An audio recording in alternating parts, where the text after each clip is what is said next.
வாழ்க்கையில ஒரு தடவையாவது இந்த நாட்டுக்கு போயிடணுங்க. ஏன் தெரியுமா? இந்த நாட்டுல ஒரு கொசு கூட இல்லையா. ஏன் தெரியுங்களா? எப்படி? அதான் முதல்ல நானும் யோசிக்கிறேன். ஆனா இதையெல்லாம் விட உலகத்திலேயே தி ஹாப்பியஸ்ட் கண்ட்ரி இதுதான். என்னடா அது எந்த நாடு தெரியுமா? ஐஸ்லாந்து.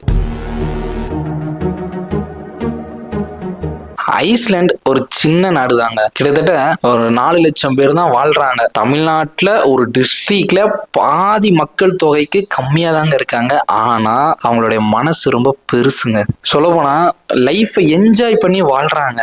நீ பார்த்த ஃபேண்டசி வேர்ல்ட்ல பாக்குற மாதிரியான அந்த விஷுவல்ஸ்லாம் நேச்சுரலா, கலர்ஃபுல்லான வானம், கலர்ஃபுல்லான மரம், செடி, இயற்கை அவ்வளவு சூப்பரா இருக்குங்க. அவங்களுடைய வாழ்க்கையோட ஸ்டைலே யூனிக்கா இருக்குங்க. இங்க ஒரு கொசு இல்ல, மாசு இல்ல, ரஷ் கூட இல்லைங்க. பியூர் லைஃபா வாழ்ந்துட்டு இருக்காங்க. இதை கேட்கும் போதே எவ்வளவு ஹாப்பியா இருக்கு. நம்மளும் இந்த மாதிரி ஒரு இடத்துல ஒரு நாள் வாழ்ந்தா எப்படி இருக்கும்? வாய்ப்பில்லை ராஜா. இதையெல்லாம் தாண்டி இந்த நாட்டு மக்களோட பிலீஃப் என்ன தெரியுமா? நேச்சர் இஸ் த பெஸ்ட் ஹீலர்ன்றாங்க. உண்மைதானே? ஏன்னா இயற்கையை விட பெஸ்ட் மருத்துவர் இந்த உலகத்துல யாருமே இல்ல. இவங்களுடைய பொழுதுபோக்கே நேச்சரா வாக்கிங் போறது, நீர்வீழ்ச்சிக்கு பக்கத்துல மெடிடேஷன் பண்றது. இந்த நாட்டோட கவர்மெண்ட் கூட வேலைக்கும் வாழ்க்கைக்கும் பேலன்ஸ் ஆகுற மாதிரியான சட்டங்கள்லாம் போட்டிருக்காங்க. எவ்வளவு சூப்பரா இருக்குல்ல. இந்த நாட்டுல மட்டும்தாங்க மோஸ்ட்லி எல்லாருமே ஆர்டிஸ்ட், ரைட்டர்ஸ், இல்ல மியூசிஷியன்ஸ், மோஸ்ட்லி இந்த கிரியேட்டிவ் ஃபீல்ட்ஸ் எல்லாம் இருக்குல்ல, அதுல எல்லாரும் பேர் போனாங்க. அதுக்காகவே இந்த நாட்டுக்கு தி ஹாப்பியஸ்ட் கண்ட்ரி இன் தி வேர்ல்டுன்ற பட்டம் கிடைச்சிருக்கு. இங்க நம்ம தெரிஞ்சுக்கிற ஒரு விஷயம் என்ன தெரியுமா?